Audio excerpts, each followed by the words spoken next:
السلام عليكم ورحمة الله وبركاته. إن شاء الله. الحمد لله رب العالمين والصلاة والسلام على رسوله الأمين وعلى آله وصحبه ومن تبعهم بإحسان إلى يوم الدين. أما بعد. اللهم اشرح لي صدري ويسر لي أمري வஹ்லுல் உக்தத்தம் மின் லிசானி யஃப்கஹு கௌலி.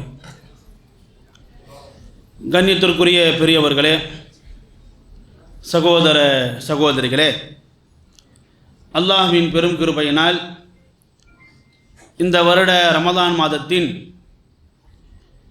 இறுதி பத்தை அடைந்தவர்களாக அந்த இறுதி பத்தின் முதல் நாள் இரவு தொழுகையினை தொடர்ந்து அல்லாஹ்வின் மார்க்க செய்திகளை தெரிந்து கொள்ளக்கூடிய நோக்கத்தில் அல்லாஹ்வின் இல்லத்தில் நாம் எல்லாம் ஒன்று குழுமியிருக்கிறோம். இந்த அருமையான தருணத்திலே உத்தம நபியின் உன்னதமான அணுகுமுறைகள் என்கின்ற தலைப்பின் கீழ் சில செய்திகளை இன்ஷா அல்லாஹ் நாம் பார்க்க இருக்கிறோம். இன்றைக்கி அக்கீதா விஷயத்தில், இபாதத்து விஷயத்தில், அமல்கள் விஷயத்தில் சரியாக இருக்கக்கூடிய நபர்கள் கூட கோட்டை விடக்கூடிய ஒரு விஷயம் என்பது அவர்களுடைய அணுகுமுறையில்தான். சிறந்த மார்க்கத்தின் உழைப்பாளராக இருப்பார். ஆனால் மக்களை பொறுத்த மட்டில் அவர்கிட்ட யாருங்க போய் பேசுவா, அவர் மனுஷன் எரிஞ்சு விடுவாரங்க, மூஞ்ச காட்டுவாரங்க என்பது போன்று சிலருடைய அணுகுமுறை பலரை அவரை விட்டும் தூரமாக்கி விடுகிறது. இது சமூக வாழ்விலும் பார்க்க முடிகிறது, குடும்ப வாழ்விலும் பார்க்க முடிகிறது. ஒரு கணவர், நான் என் குடும்பத்திற்காக எவ்வளவோ உழைச்சி கொட்டுறேன், அவங்க ஆசைப்படுறதையெல்லாம் வாங்கி கொடுக்குறேன், ஆனாலும் நான் எதிர்பார்க்கிற ஒரு அன்பு என் மனைவியிடம் இருந்தும் என் பிள்ளைகளிடம் இருந்தும் என்னால் பெற முடியலையே என்று ஏங்கக்கூடியவர்களும் உண்டு. பல லட்சம் ரூபாய் சாதிக்காத சில விஷயங்கள், சில புகழ்ச்சியான வார்த்தைகள் செய்துவிடும். ஒரு சில கணவன்மார்கள் மனைவிக்கு லட்சக்கணக்கில் நகைகளை கூட வாங்கி போட்டிருப்பாங்க. அப்படி வாங்கி போட்டு கூட தன் மனைவியிடம் இருந்து பெற முடியாத அன்பை சில கணவர்கள் வெறுங்கையிலே முளம் போடக்கூடியவர்களில் அசாத்திய திறமை படைத்தவர்கள், பெருசாக செலவெல்லாம் பண்ணிக்க மாட்டாங்க. மனைவியை சில நேரம் புகழ்கிறது, மனைவியிடத்தில் சில நேரம் ஆறுதலான சில வார்த்தைகளை சொல்கிறது, அதுலேயே என்ன செஞ்சுட்டு போயிடுவாங்க அப்படின்னா கவர்ந்துட்டு போயிடுவாங்க. அப்போ ஒருவரை எப்படி அணுகுவது என்பதை சார்ந்த சிறந்த முன்னுதாரணங்கள், வழிகாட்டுதல்கள் அல்லாஹ்வின் தூதர் ஸல்லல்லாஹு அலைஹி வஸல்லம் வாழ்வில் நிரம்ப கிடைக்கிறது. அதெல்லாம் நாம் தெரிந்து கொண்டோம் என்றால் இபாதத்திலே, அமலிலே, அக்கீதாவிலே ஓரளவுக்கு சாதித்திருக்கிற நாம் இன்ஷா அல்லாஹ் நம்மளுடைய நடைமுறையிலையும் அணுகுமுறைகளிலும் சாதித்துவிட முடியும். நம்மளுடைய சொல்லும் நம்மளுடைய களப்பணியும் செய்யாதது நம்மளுடைய அணுகுமுறை செய்துவிடும். அதனால தானே உமருல்லாஹ் சொல்லி காண்பித்தார்கள், கூனு துஆத்தல்லாஹ் வ அன்தும் சாமித்தூன், நீங்கள் அல்லாஹ்வின் அழைப்பாளர்களாக இருங்கள், ஆனால் நீங்கள் மௌனிகளாக இருக்கணும், வாயை துறக்காத பேச்சாளர்களாக இருக்கணும். சாத்தியமா இது? மதுரைக்கு வழி வாயில என்பது போல பேச்சாளர் என்றாலே அவர் திறமையா என்ன செய்யணும்? பேசணும், வாயை திறந்து பேசணும், மக்களை கவரக்கூடிய ரீதியில் பேசணும், அடுக்குமுடியாக பேசணும், ரசனையாக பேசணும். அப்போதான் ஒரு பேச்சாளர். அவர் என்னதான் பெரும் பெரும் கருத்துக்களை கொட்டினாலும், பெரும் பெரும் தகவல்களை கொட்டினாலும், மக்கள் விரும்புகிற ரீதி அவருக்கு பேச தெரியும்னு வச்சுங்களேன், என்னங்க பேசுகிறாரு, ஒன்றுமே புரியலை. அப்போ பேச்சாளர்களுக்கு மிக முக்கியமான அடையாளமே என்ன அப்படின்னா நல்லா பேச தெரியணும். ஆனால் உமர்லாம் சொல்லி காண்பிக்கிறாங்க, நீங்கள் அழைப்பாளர்களாக இருக்கணும், ஆனால் பேச்சாளர் இல்லை. அப்போ எப்படி? பி அமாலிக்கும், உங்களுடைய அணுகுமுறையினால், உங்கள் அணுகுமுறையினால் கவரப்படணும். இஸ்லாம் என்பது இந்தியாவிலே பரவியதற்கான பெரும் காரணமாக எதை சொல்லுவாங்க? மொழி தெரியாமல் சாதிச்சுட்டு போயிட்டாங்களா இல்லையா? இன்னைக்கு நம்ம தாய்மொழியோடு இந்த இஸ்லாத்தை பிரச்சாரம் செய்து சாதிக்க முடியாததை மொழி தெரியாமல் அவங்க என்ன செஞ்சிட்டாங்க? சாதிச்சுட்டு போயிட்டாங்க அந்த அரேபியர்கள். எதை வைத்து? அவளுடைய அணுகுமுறைகளை வைத்து. அப்போ அணுகுமுறை என்பது மிக மிக மிக முக்கியமான ஒன்று. ஒரு முஸ்லீம் கவனத்திலே கொள்ள வேண்டிய ஒன்று. ஒரு முஸ்லீம் தன்னுடைய வாழ்வில் வளர்த்து கொள்ள வேண்டிய ஒன்று. ஆக அப்படிப்பட்ட இந்த அணுகுமுறைகளை பொறுத்த மட்டிலே வேற எங்கேயும் நம்ம தேடி அலைய வேண்டாம். வீரத்துக்கு யாரையோ என்ன செய்வாங்க அப்படின்னா சொல்லுவார்கள், ஹிட்லரை பாருங்கள், முசோலினியை பாருங்கள், நெப்போலியனை பாருங்கள், அவர்களை பாருங்கள், இவர்களை பாருங்கள் என்று. எல்லாத்துக்குமே அல்லாஹ்வின் தூதர் ஸல்லல்லாஹு அலைஹி வஸல்லம் வாழ்வில் நமக்கு என்ன இருக்குது அப்படின்னா முன்மாதிரிகள் இருக்கிறது. அதைத்தான் நாம் இன்ஷா அல்லாஹ் பார்க்க இருக்கிறோம். அல்லாஹ்வின் தூதர் ஸல்லல்லாஹு அலைஹி வஸல்லம் அவங்களுடைய வாழ்வில் மாத்திரம் எப்படி எல்லா விதமான அணுகுமுறைகளையும் நம்மளால் பெற முடிகிறது? சில பேரிடத்தில் அவர் போர் தளபதியாக இருப்பார். வீரர்களிடத்திலே எப்படி அணுகுவது என்கிற அணுகுமுறையை மாத்திரம்தான் அவரிடமிருந்து பெற்றுக்கொள்ள முடியும். சில பேர் இருப்பாங்க, நல்ல மக்களுக்கு மத்தியிலே பேசக்கூடியவர்களாக இருக்கக்கூடிய பட்சத்தில் அவரிடத்திலிருந்து அந்த பேச்சு திறமையை மாத்திரம்தான் எடுத்துக்கொள்ள முடியும். ஆக இப்படியாக ஒவ்வொரு இடத்திலிருந்து ஒவ்வொரு அணுகுமுறையைத்தான் நம்மளால் எடுக்க முடியும். ஆனால் அல்லாஹ்வின் தூதர் ஸல்லல்லாஹு அலைஹி வஸல்லம் அவரிடத்தில் மாத்திரம்தான் மல்டி டேலண்ட், மல்டி ஸ்கில்ஸ் என்பது மாதிரி அல்லாஹ்வின் தூதர் ஸல்லல்லாஹு அலைஹி வஸல்லம் அவரிடத்தில் பல்வேறு அணுகுமுறைகள், பல்வேறு நன்னடத்தைகள் குவிந்து இருப்பதை நம்மளால் பார்க்க முடிகிறது. இது எப்படி அல்லாஹ்வின் தூதர் ஸல்லல்லாஹு அலைஹி வஸல்லம் அவரிடத்தில் மாத்திரம் சாத்தியம் என்றால் அதற்குண்டான பதிலை அல்லாஹ் சுப்ஹானஹு வ தஆலா திருமறை குர்ஆனில் சொல்லி காண்பிக்கிறான். 6ஆம் அத்தியாயத்தினுடைய 90வது வசனம். பொதுவாகவே ரமலானிலே நாம் குர்ஆனோடு நெருக்கமாக இருப்போம். அதிலும் கடைசி பத்திலே இன்னும் நாம் நெருக்கமாக இருப்போம். இந்த வசனத்தை நீங்கள் ஓதுகிற சமயத்திலே அல்லது குர்ஆனை நீங்கள் ஓதுகிற சமயத்தை இந்த 6ஆம் அத்தியாயம் அதனுடைய 90வது வசனத்தை இன்ஷா அல்லாஹ் எடுத்து அதனுடைய பொருளை வாசித்து பாருங்கள். அல்லாஹ் சுப்ஹானஹு சொல்லி காண்பிக்கிறான், உலாயிகல்லதீன ஹதல்லாஹ், நபியே, அல்லாஹ்வின் தூதவர்களே, உங்களுக்கு முன்பாக இந்த உலகத்திற்கு நாம் யாரையெல்லாம் நபியாக ரசூலாக அனுப்பியிருக்கிறோமோ அவர்களெல்லாம் நேர்வழி பெற்றவர்கள்.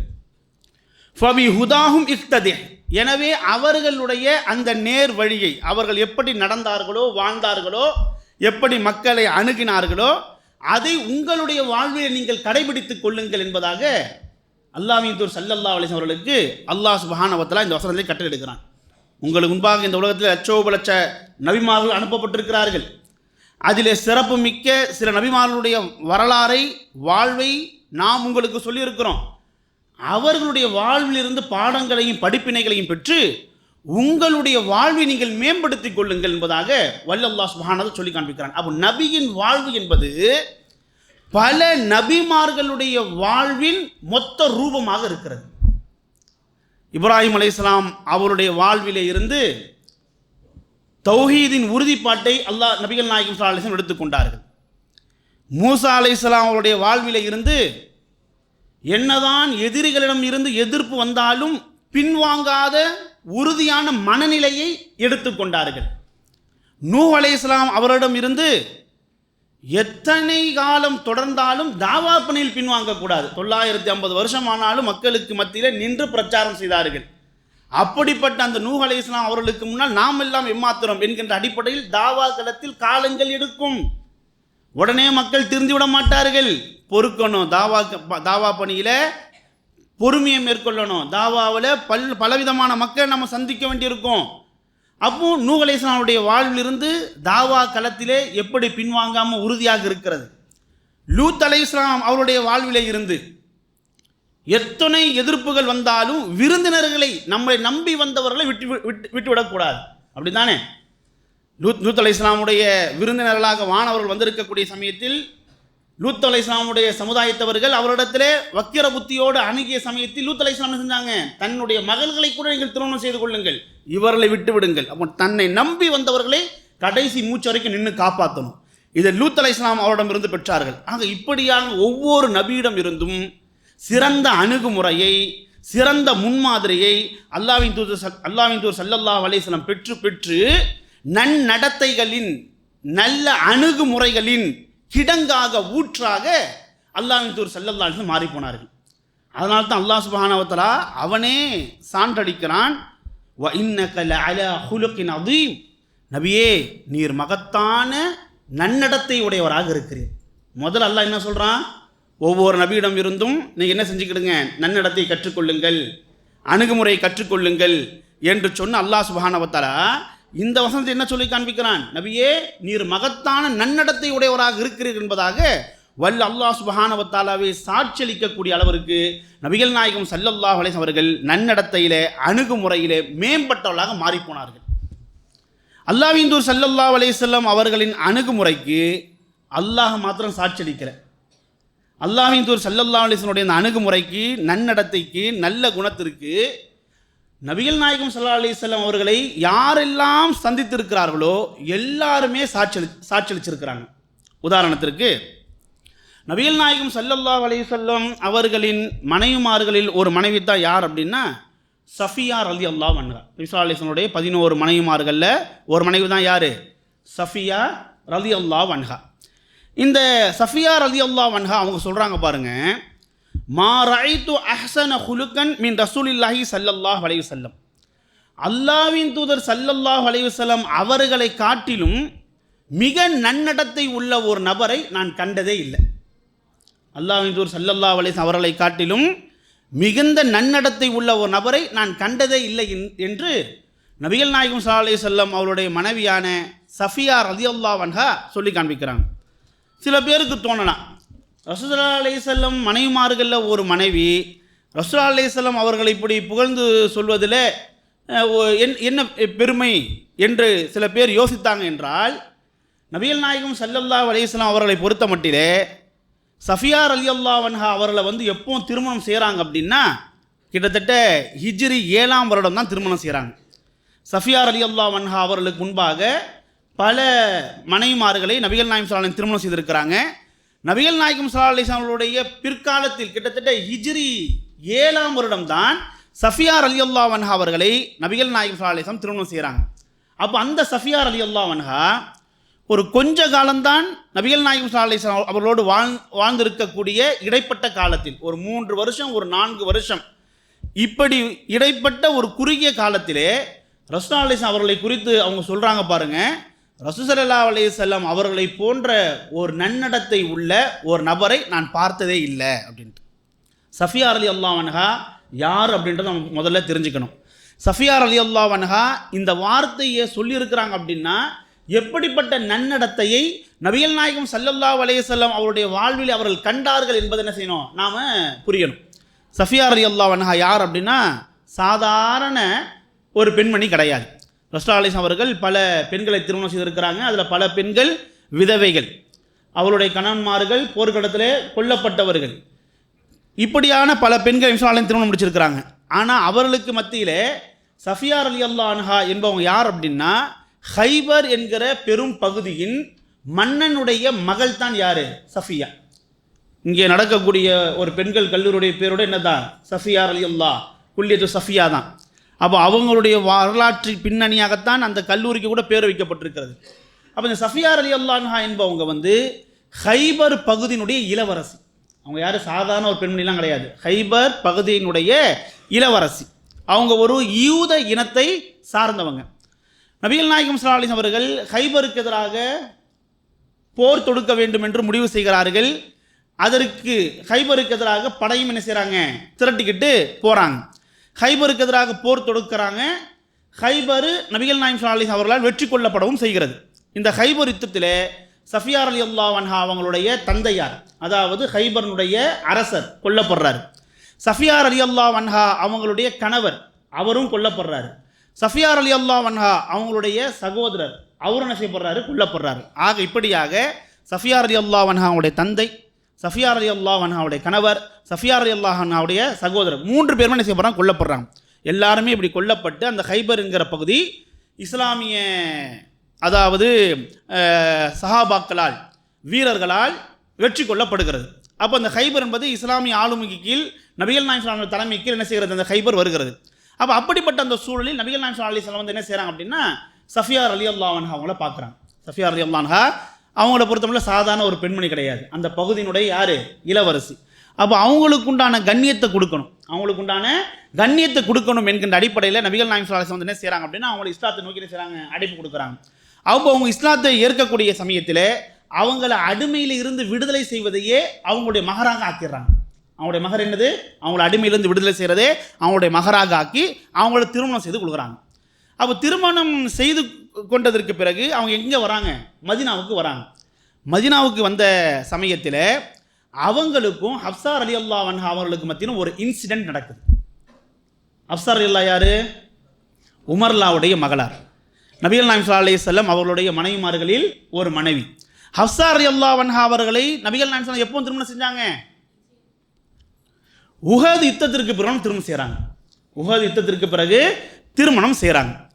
உஹது யுத்தத்திலே ஹப்ஸா ரலியல்லாஹு அன்ஹா அவங்களுடைய கணவரால் என்ன செய்யப்படுறார் அப்படின்னா கொல்லப்பட்டு ஷஹீதாகிறார். அவங்களுடைய இதாவுடைய காலம் நிறைவு அடையக்கூடிய சமயத்தில் உமர்லா வந்து எங்கே வராங்க அப்படின்னா நேராக அபூபக்கர்ல கிட்ட வராங்க. வந்து அபூபக்கர் அவர்களே, இந்த மாதிரி என்னுடைய மகளை வந்து நீங்கள் வந்து திருமணம் செஞ்சுக்கிறீங்களா என்று வந்து என்ன செய்கிறாங்க அப்படின்னா யார் கேட்குறா, உமர்லா கேட்குறாங்க. அப்போ அபூபக்கர்ல வந்து என்ன செய்யலை, எந்த விதமான பதிலும் சொல்லலை. இது அந்த நேரத்தில் உமர்லாவுக்கு ஒரு சங்கடமாக போச்சு. ஏதாவது ஒரு பதிலை சொல்லணும், ஒன்று சம்மதம் சொல்லணும், இல்லைனா விருப்பம் இல்லைன்னு சொல்லணும், திருமணம் முடிக்கிறேன்னு சொல்லணும், இல்லை திருமணம் முடிக்கலன்னு சொல்லணும். ஆனால் அபூபக்கர் என்ன செய்யலை, எதுவுமே சொல்லலை. உமர்லாம் என்ன செய்கிறாரு, காத்திருந்து பேசாமல் விட்டுறாரு. அதுக்கப்புறம் தான் ஹப்ஸா ரலியல்லாஹு அன்ஹா அவர்களை யார் திருமணம் செய்கிறா, ரசூல் ஸல்லல்லாஹு அலைஹி வஸல்லம் திருமணம் செய்கிறாங்க. ரசூல் ஸல்லல்லாஹு அலைஹி வஸல்லம் அவர்கள் ஹப்ஸா ரலியல்லாஹு அன்ஹா அவர்களை திருமணம் செய்ததற்கு பிறகு அபூபக்கர் எல்லாம் யார்கிட்ட வராங்க, உமர்கிட்ட வராங்க. உமர் அவர்களே, உங்களுடைய மகளாரை ஹப்ஸாவை நான் திருமணம் செய்து கொள்ள முடியுமான்னு நீங்கள் கேட்டீங்க. அப்போ நான் என்ன பண்ணலை, எந்த பதிலும் சொல்லலை. அப்போ நான் ஏன் எந்த பதிலும் சொல்லலை என்பதற்கான பதில் இப்போ உங்களுக்கு புரிஞ்சிருச்சான்னு கேட்குறாரு. அப்போ நான் ஏன் எந்த பதிலும் சொல்லலை அப்படின்றதற்கான பதில் இப்போ உங்களுக்கு புரிஞ்சிருச்சா? ஏனென்றால் ஹப்ஸாவை அல்லாஹ்வின் தூதர் ஸல்லல்லாஹு அலைஹி வஸல்லம் அவர்கள் திருமணம் செய்ய இருக்கிறார்கள் என்பது எனக்கு முன்கூட்டியே தெரியும். அலி ரலியல்லாஹு நபிகள் நாயகம் ஸல்லல்லாஹு அலைஹி வஸல்லம் என்ன செஞ்சாங்க, மஷூரா பண்ணாங்க. அந்த தகவல் எனக்கு முன்கூட்டியே எனக்கு தெரியும். ரசூல் ஸல்லல்லாஹு அலைஹி வஸல்லம் மறைத்து வைத்திருந்த ஒரு ரகசியத்தை நான் வெளிப்படுத்தக்கூடாதுன்ட்டு தான் என்ன பண்ணலை, நான் சொல்லலை என்று என்ன செய்கிறாங்க அப்படின்னா அபூபக்கர்லாம் சொல்கிறாங்க.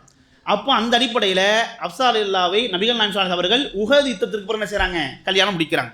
அப்போ ஹப்ஸா ரலியல்லாஹு அவர்களுக்கும் சஃபியா ரலியல்லாஹு அவர்களுக்கும் கிட்டத்தட்ட எத்தனை வருடம் கேப் இருக்கிறது, ஒரு 3-4 வருடங்களுக்கு மேலாக அவர்களுக்கு மத்தியில் கேப் இருக்கிறது. ஹப்ஸா ரலியல்லாஹு அவர்களை பொறுத்த மட்டிலே மனைவிமார்களில் மூத்த மனைவி.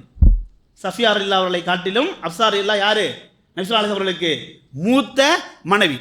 இப்போ இந்த ஹப்ஸா ரலியல்லாஹு அவர்களுக்கும் சஃபியா ரலியல்லாஹு அவர்களுக்கு மத்தியில் ஒரு இன்சிடென்ட் நடக்குது, ஒரு வாக்குவாதம் ஒன்று நடக்குது. என்ன வாக்குவாதம் அப்படின்னா, ஹப்ஸா ரலியல்லாஹு அன்ஹா சஃபியா ரலியல்லாஹு அன்ஹா அவர்களை பார்த்து ஒரு தருணத்திலே யா பின்த யஹூதி அப்படின்னுறாங்க. யா பின்த யஹூதி அப்படின்னு என்ன அர்த்தம், யூதனின் மகளே என்பதாக என்ன பண்ணிடுறாங்க அப்படின்னா ஹப்ஸா ரலியல்லாஹு அன்ஹா சொல்லிடுறாங்க. இந்த வார்த்தை சஃபியா ரலியல்லாஹு அவர்களுக்கு ஒரு பெருத்த மனவேதனை கொடுத்துருச்சு. வழக்கம் போல் நபிகள் நாயகம் ஸல்லல்லாஹு அலைஹி அவர்கள் சஃபியா ரலியல்லாஹு அன்ஹா வீட்டுக்கு வராங்க. வந்தால் சஃபியா ரலியல்லாஹு அவர்கள் அழுது அவங்களுடைய முகம் அப்படி வீங்கி போய் இருக்குது. பார்த்தோன்னே ரசூலுல்லாஹ் கேட்குறாங்க, மா இபுகிக்க யா சஃபியா, சஃபியாவை நீ ஏன் அழுவுற, நீ அழுவதற்கான காரணம் என்ன என்பதாக நபிகள் நாயகம் ஸல்லல்லாஹு அலைஹி கேட்குறாங்க. அப்போ சஃபியா ரலியல்லாஹு சொல்கிறாங்க, அல்லாஹ்வின் தூதர் அவர்களே, அல்லாஹ் குர்ஆனில் வசனம் சொல்கிறானா, இறக்கிருக்கிறானா இல்லையா, அல்லாஹ் தஸீரு வாஸிரத்துன் விஸ்ர உக்ரா அப்படின்னு என்ன அர்த்தம், ஒரு ஆன்மாவினுடைய குற்றத்தை இன்னொரு ஆன்மா சுமக்காது.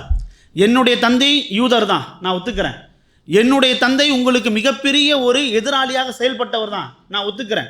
முஷ்ரிக்கீன்களில் அபூஜஹல் செயல்பட்டது போல யூதர்களில் ரசூலுல்லாஹி ஸல்லல்லாஹு அலைஹி அவர்களுக்கு எதிராக பெரும் குடைச்சல் கொடுத்தது யாரு தான், சஃபியா ரலியல்லாஹுடைய தந்தை தான். என் தந்தை நல்லவர் என்றோ வல்லவர் என்றோ நான் சொல்லலை. அவர் உங்களுக்கு எதிராக செயல்பட்டார், இஸ்லாத்துக்கு எதிராக செயல்பட்டார். ஆனால் அவர் செஞ்ச குற்றத்துக்கு நான் ஆளாக மாட்டோம்ல, அவள் செஞ்ச குற்றத்துக்கு நான் ஆளாக மாட்டோம்ல. ஆனால் என்னை பார்த்து அப்சா என்ன வார்த்தை சொன்னாங்க தெரியுமா? யூதனின் மகளேன்னு என்ன பண்ணிட்டாங்க, சொல்லிட்டாங்க அப்படின்ற ஒரு வார்த்தையை சஃபியா ரலியல்லாஹு அன்ஹா சொன்ன நேரத்தில் வேற ஒரு கணவராக இருந்தால் இதை எப்படி அணுகிருப்பாங்க? மூத்த மனைவி திட்டா, இளைய மனைவியை சமாதானப்படுத்தக்கூடிய சமயத்தில் வேறு ஒரு கணவராக இருந்தால் அது எப்படி அணுகிருப்பான் அப்படின்னா, இதெல்லாம் நீ காதில் வாங்காத, இதெல்லாம் நீ காதில் வாங்காத, இதெல்லாம் விட்டுத்தள்ளு, 1-2 வாட்டி பேசுவா, 3ஆவது வாட்டி விட்டுருவா, நீயும் பதிலுக்கு ஏதாவது பேசிக்கிட்டு இருந்தானா, இப்போ உனக்காக நான் போய் ஏதாவது பேசினேன்னா இது பெரும் பிரச்சனைகளை ஏற்படுத்திகிட்டு இருக்கோம், இதெல்லாம் கடந்து போய் விட்டுட்டு போ என்று சொல்லக்கூடியவர்களாகத்தான் பெரும்பான்மையாக இருப்பார்கள். ஆனால் நபிகள் நாயகம் ஸல்லல்லாஹு அலைஹி வஸல்லம் அவர்கள் அந்த இடத்துல எப்படி நடந்துக்கிட்டாங்க என்பது தான் மிகப்பெரிய ஒரு அணுகுமுறையாக சஃபியா ரலியல்லாஹு அன்ஹா சொல்லி நம்ம சொல்கிறாங்க. நபிகள் நாயகம் ஸல்லல்லாஹு அலைஹி வஸல்லம் சஃபியா ரலியல்லாஹு அன்ஹா அவர்களை பார்த்து அவங்க சொல்கிறாங்க, உன்னையா யூதனின் மகள் என்று சொன்னா, உன்னையா யூதனின் மகள் என்று சொன்னா, நீ முதல்ல யாருன்னு உனக்கு தெரியுமா அப்படின்றாங்க. நீ முதல்ல யாருன்னு எனக்கு தெரியுமா? இன்னைக்கு இல்லை இப்னத்து நபி, இன்னைக்கு இல்லை இப்னத்து நபி அப்படின்னு என்ன அர்த்தம்? நீ ஒரு நபியின் மகள். இப்னத்துமா ஜௌஜானா தான் மனைவி, இப்னா மகன், இப்னானா மகள், இன்னக்கல்ல இப்னத்து நபி, நீ ஒரு நபியின் மகள் அப்படின்றாங்க. இப்போ அவங்களுக்கு பெரிய ஆச்சரியமாயிருச்சு. அது யூதனின் மகள் என்று சொல்லும் பொழுது அவங்களுடைய மனசு எவ்வளவோ வருத்தத்துக்கு ஆளாயிருக்கும். இப்போ அவங்கள நபியின் மகன்னு சொல்லும் பொழுது எவ்வளோ ஒரு குதூகலம் அவங்களுக்கு ஏற்படும். பட் இருந்தாலும் இதை வெறுமனே என்னை ஆசுவாசப்படுத்துறதுக்காக சொல்கிறாங்களோ, என்ன அமைதிப்படுத்துறதுக்காக சொல்கிறாங்களோ என்று நினைக்கிற பொழுது ரசூலுல்லாஹ் சொல்கிறாங்க, உன்னுடைய தந்தை, அதாவது நீ யாருடைய வம்சாவளியில் வந்தவ தெரியுமா? நீ ஹாரூன் அலைஹிஸ்ஸலாம் அவர்களின் வம்சாவளியில் வந்தவ. ஹாரூன் அலைஹிஸ்ஸலாம் யாரு? மூசா அலைஹிஸ்ஸலாமுடைய சகோதரர். ஹாரூன் அலைஹிஸ்ஸலாம் மூசா அலைஹிஸ்ஸலாமுடைய சகோதரர் என்பதை விட அவரும் யாரு? ஒரு நபி. அவரும் யாரு? நீ நபியின் வம்சாவளியில் வந்தவமா, இன்னக்க லஇப்னத்து நபி, நீ ஒரு நபியின் மகள் என்று என்ன பண்ணுறாங்க அப்படின்னு சொல்கிறாங்க. சில பேர் இங்கே யோசனை வரலாம், எப்படி நபியின் மகள் ஆகுவாங்க? ஹாரூன் அலைஹிஸ்ஸலாம் எத்தனாவது ஜெனரேஷனுடைய மூதாதேவியரோ அவரை எப்படி இவங்களுடைய தந்தையாக சொல்ல முடியும் அப்படின்னா, இது அரேபியருடைய வழக்கம். அவங்களுடைய வம்சாவளியில் யார் பேர் போனவங்களோ அவங்களோடு இணைச்சித்தான் தங்களை அடையாளப்படுத்துவாங்க. சில நேரங்கள் நபிகள் நாயகம் ஸல்லல்லாஹு அலைஹி வஸல்லம் அன இப்னு அப்துல் முத்தலிப் அப்படின்னாங்க. அன இப்னு அப்துல் முத்தலிப் அப்படின்னா என்ன அர்த்தம்? நான் அப்துல் முத்தலிப் மோமன். அபூஜஹல் சில நேரத்தில் ரசூலுல்லாஹி ஸல்லல்லாஹு அலைஹி வஸல்லம் வந்து மிரட்டுவானா இல்லையா? முகமது இங்கே தொல்லக்கூடாது, உங்களை தொல்லக்கூடாதுன்னு சொல்லியிருக்கனா இல்லையா என்று சில நேரம் மிரட்டுவானா இல்லையா? சில நேரங்கள் நபிகள் நாயகம் ஸல்லல்லாஹு அலைஹி வஸல்லம் அபூஜஹலை பார்த்துட்டு, நீ வந்து விரட்ட நான் பின்னாடி ஒதுங்கி போயிட்டு இருக்கிற அப்படின்றதுனால நீ ஏறி மிதிக்கணும்னு நினைக்காத, நான் யார் தெரியும்ல, நான் அப்துல் முத்தலிப் மோமன், அப்துல் முத்தலிபின் மோவன். ஆபிரஹா 60,000 வீரர்களை திரட்டி கொண்டு மக்காவை எதிர்த்து அவன் போர் வந்த பொழுது நீங்கள்லாம் ஓடிட்டீங்க, நீங்க எல்லாரும் ஓடிட்டீங்க. ஒத்த மனுஷன் அந்த 60,000 படை எதிர்த்து நின்று ஆபிரஹாவோடு பேசிய ஒரு நபர்னா அது யாரு? என்னுடைய பாட்டனார் அப்துல் முத்தலிப், நான் அவருடைய மகன் என்று நம்ம இருக்கிறாங்க ரசூலுல்லாஹ் சொல்லியிருக்காங்க. அதாவது அவங்க சந்ததியிலேயே, அதாவது அவங்களுடைய வம்சாவளியிலேயே யார் பேர் போனாங்களோ அவங்க நினைச்சு என்ன பண்ணுவாங்க சொல்லுவாங்க. அப்போ ரசூலுல்லாஹ் சொல்றாங்க, அன்டி இப்னத்து நபி, நீ ஒரு நபியின் மகள். உன்னுடைய மூதாதைவர் யாரு? ஹாரூன் அலைஹிஸ்ஸலாம். இந்த வார்த்தை சொன்னதுலேயே அவங்க பெரிய ஆனந்தம் ஆயிட்டாங்க. ஆனால் ரசூலுல்லாஹி அலைஹி வஸல்லம் அவர்களுக்கு தன்னுடைய மனைவி இந்த ஆனத்தோடு நிப்பாட்ட விருப்பம் இல்லை. இன்னும் ஆனந்தத்தில் அவங்கள மேலோக்கி கொண்டு போகணும். அடிப்பட்டது சின்னதாக இருந்தாலும் கொடுக்கக்கூடிய ஆறுதல் பெருசாக இருக்கணும். அடுத்த சொல்கிறாங்க, நீ வெறும் ஒரு நபியின் மகள் மாத்திரம் கிடையாது, உன் தந்தை ஒரு நபியின் சகோதரர். உன் தந்தை ஒரு நபியின் சகோதரர், அதாவது உன்னுடைய பெரியாப்பாவும் ஒரு நபி. உன்னுடைய பெரியாப்பாவும் ஒரு நபி. யார் பெரியாப்பா? மூசா அலைஹிஸ்ஸலாம். இன்னும் அவங்க மாஷா அல்லாஹ் ஆனந்தம் ஆயிட்டாங்க. ஒரு யூதனின் மகளே என்று சொன்ன அந்த வார்த்தையினால் ஏற்பட்ட அந்த வடு, நீ நபியின் மகள் என்று சொன்ன வார்த்தையில் மறைந்து போய்விட்டது. இன்னும் அவர்கள் உன்னுடைய தந்தை மாத்திரம் நபி இல்லை, உன்னுடைய பெரியாப்பாவும் ஒரு நபி என்று சொன்ன நேரத்தில் இன்னும் அவங்க ஆனந்தம் ஆயிட்டாங்க. நபிகள் நாயகம் ஸல்லல்லாஹு அலைஹி வஸல்லம் அவர்களுக்கு இன்னும் போதலை. அடுத்து சொல்றாங்க பாருங்க, அல்ஆன் அன்தி தஹ்த நபி. அல்ஆன் அன்தி தஹ்த நபி அப்படின்னா தஹ்த. அரபி படிக்கக்கூடிய பிள்ளைங்க யாரும் இல்லையா? அம்மா யூனிட்டி பப்ளிக் ஸ்கூலில் படிக்கிற பசங்க ஃபவுக்க அபோ, தஹ்த கீழே. இப்போ நீ ஒரு நபியின் கீழே இருக்கிற. இப்போ சஃபியா எல்லாம் யாரு கீழே இருக்கிறாங்க? ரசூலுல்லாஹி அலைஹி வஸல்லம் அவங்களுக்கு கீழே இருக்கிறாங்க. நீ ஒரு நபியின் மகள், உன் பெரியாப்பா ஒரு நபி, பத்தாதிக்கு நீ இப்போ ஒரு நபியின் கீழே இருக்கிற, இவ்வளவு பெருமைகள் உனக்கு போதாதா, இவ்வளவு சிறப்புகள் உனக்கு போதாதா என்று சொன்ன நேரத்தில் சஃபியா ரலியல்லாஹு அன்ஹா அவர்களுக்கு அந்த அஃசாரில்லா அவர்களால் ஏற்பட்ட அந்த வடு எங்கே போச்சுனே தெரியல என்கின்ற அளவிற்கு அப்படியே அவங்க நிலை மாறி போச்சு. இப்படி தான் நபிகள் நாயகனுடைய அணுகுமுறை என்பது இருந்திருக்கிறது. ஆனால் நபிகள் நாயகனுடைய அணுகுமுறை இதோடு நிற்கலை. நபிகள் அணுகுமுறை இதோடு நிற்கலை. அடிப்பட்டவங்களை ஆறுதல் படுத்துறதோடு நிற்கக்கூடாது, அடித்தவங்க சரி பண்ணணும். அதாவது காயப்பட்டவங்களுக்கு களிமருந்து விடுவதோடு விட்டுறக்கூடாது, காயப்படுத்தினவங்களையும் என்ன பண்ணணும், சரி செய்யணும். இல்லைன்னா அடுத்தடுத்து அவங்க யாரையாவது காயப்படுத்திக்கிட்டே இருப்பாங்க. இதுதான் நபிகள் நாயகம் வாழ்வில் நாம் பெறக்கூடிய அணுகுமுறை என்பது. அண்ணன் தம்பியை அடிச்சிட்டான் அப்படின்னா, தம்பியை சின்ன மோனை மூத்த மோன் இளைய மோனை அடிச்சிட்டான் அப்படின்னா இளைய மோனை சமாதானப்படுத்துவாங்க, கூட்டு போய் சாக்லேட் வாங்கி கொடுக்குறது, பிஸ்கட் வாங்கி கொடுக்கறது. பெரிய மோன் அடித்தானே அவனை திருத்துவதில் பல பேர் கவனத்தை விட்டுறாங்க. அதனால் அவன் என்ன செய்வான், அடுத்த நாள் அடிப்பான், அதுக்கு அடுத்த நாள் அடிப்பான். அப்போது எந்த இடத்துல தட்டி கொடுக்கணுமோ அங்கே தட்டி கொடுக்கணும், எங்கே தட்டணுமோ அங்கே தட்டணும். இங்கே சஃபியா ரலியல்லாஹு அன்ஹா அவர்களை ஆறுதல் படுத்திட்டு அடுத்த ரசூலுல்லாஹி எங்கே போகிறாங்க, ஹப்ஸா கிட்ட போகிறாங்க. ஹப்ஸா கிட்ட போயிட்டு ஏ ஹப்ஸா இத்தகில்லா, இந்த ஒரு வார்த்தை போதும் ஆடி போயிடுவாங்க. ரொம்பலாம் அவங்கள வச்சு அரை மணி நேரம் 1 மணி நேரம் எல்லாம் பயான் பண்ணணும், உபதேசம் பண்ணணும் இல்லை, இந்த ஒத்த வார்த்தை போதும் அவங்க அப்படியே ஆடி போயிடுவாங்க. ஏ ஹப்ஸா இத்தகில்லா, ஹப்ஸாவே நீ என்ன பண்ணிக்க, அல்லாவை பயந்துக்க, அல்லாவை நீ பயந்துக்கு என்ன பண்ணாங்க, அஃசாரில்லா அவர்களை சொன்னாங்க. அதாவது சில பேர் இப்படி யோசிக்கக்கூடாது, என்னடா நபீன் மனைவிமாரெலாம் இருக்கிறாங்க, ஒருத்தர் இன்னொருத்தரை பார்த்து இப்படி சொல்கிறாங்களே அப்படி நினைக்கக்கூடாது.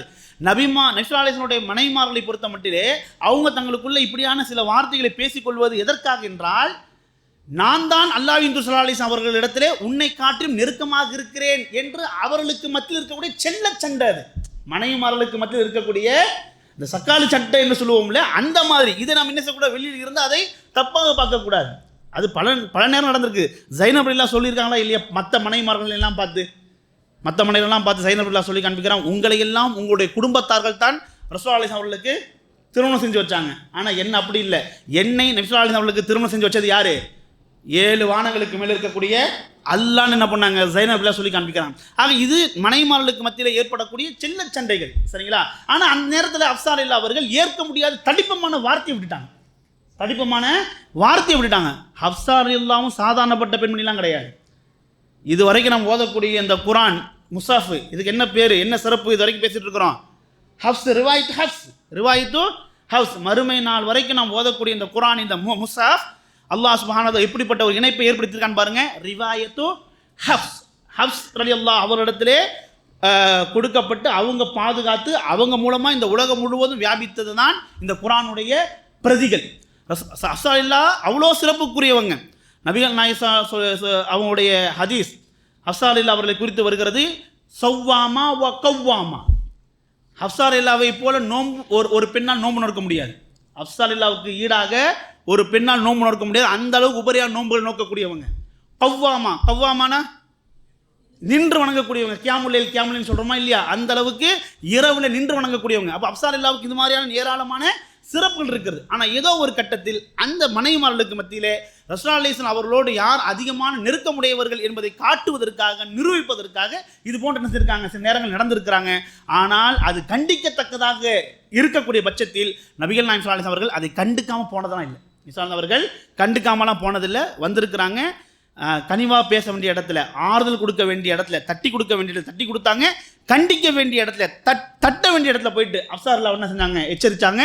இப்படிப்பட்ட அணுகுமுறையை பார்த்துட்டு தான் சஃபியா ரலியல்லாஹு சொல்லி காண்பிக்கிறாங்க. என்ன சொல்கிறாங்க, மா ரஅய்து அஹதன் அஹ்ஸனு குலுகன் மின் ரசூலில்லாஹி ஸல்லல்லாஹு அலைஹி வஸல்லம், அல்லாஹ்வின் தூதர் ஸல்லல்லாஹு அலைஹி வஸல்லம் அவர்களை போன்ற ஒரு நல்ல குணம் மிக்க, நல்ல அணுகுமுறை மிக்க ஒரு மனிதரை நான் பார்த்ததே இல்லை, கண்டதே இல்லை என்று என்ன பண்ணுறாங்க, சஃபியா ரலியல்லாஹு அன்ஹா சொல்லி காண்பிக்கிறாங்க. ஆக இப்படி எல்லாரும் பாராட்டக்கூடிய ரீதியிலே மிகச்சிறந்த அணுகுமுறைகளும் நன்னடத்தைகளும் இருந்த மிகச்சிறந்த ஒரு மாமனிதராகத்தான் நபிகள் நாயகம் ஸல்லல்லாஹு அலைஹி வஸல்லம் விளங்கி இருக்கிறாங்க.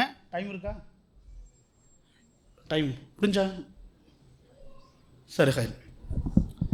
அப்போ அந்த அடிப்பில் அன்பு சகோதரிகளே, அல்லாஹ்வின் தூதர் ஸல்லல்லாஹு அலைஹி வஸல்லம் அவளுடைய வாழ்விலிருந்து நாம் பெற வேண்டிய ஏராளம் நன்னடத்தைகள் என்பதும் அணுகுமுறைகள் என்பதும் நிறைய வியாபித்து கிடைக்கிறது. நபி ஸல்லல்லாஹு அலைஹி வஸல்லம் அவர்களை சந்திக்கக்கூடிய ஒவ்வொருவரும் என்ன செஞ்சிருக்காங்க அப்படின்னா நபி ஸல்லல்லாஹு அலைஹி வஸல்லம் அவருடைய அணுகுமுறை நன்னடத்தை சிறப்பித்து சிலாகித்து சொல்லியிருக்கிறாங்க. ஆக அந்த அடிப்படையில் நபிகள் நாயகம் ஸல்லல்லாஹு அலைஹி வஸல்லம் அவர்கள் யாரோடெல்லாம் எப்படியெல்லாம் தங்களுடைய அணுகுமுறைகளை அமைத்திருந்திருக்கிறார்கள், அது ஒரு பெரிய ஒரு பட்டியல். யாரோடெல்லாம் தங்களுடைய அணுகுமுறைகளை எப்படியெல்லாம் அமைத்திருந்திருக்கிறார்கள்.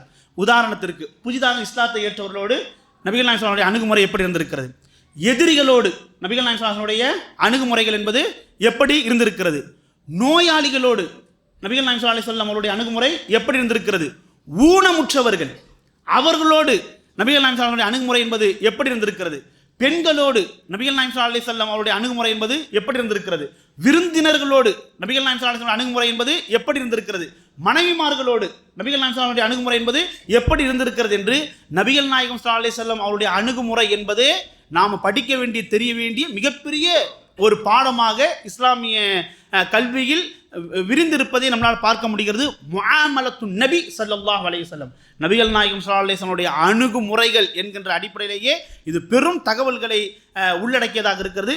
இந்த தகவல்களை இன்ஷா அல்லாஹ் அடுத்து தொடர்ந்து வரக்கூடிய 4 நாட்களில் எவ்வளவு விஷயங்கள் இன்ஷா அல்லாஹ் நமக்கு மத்தியில் பரிமாறிக்கொள்ள முடியுமோ அந்த விஷயங்களை பரிமாறிக்கொண்டு அதிலிருந்து பாடங்களும் படிப்பினைகளும் பெறக்கூடிய மக்களாக நாம் இருப்பதற்கு வல்ல அல்லாஹ் சுப்ஹானஹு வ தஆலா நமக்கு தௌஃபீக் செய்வானாக என்று பிரார்த்தித்தவனாக இன்றைய உரையை நான் நிறைவு செய்தவனாக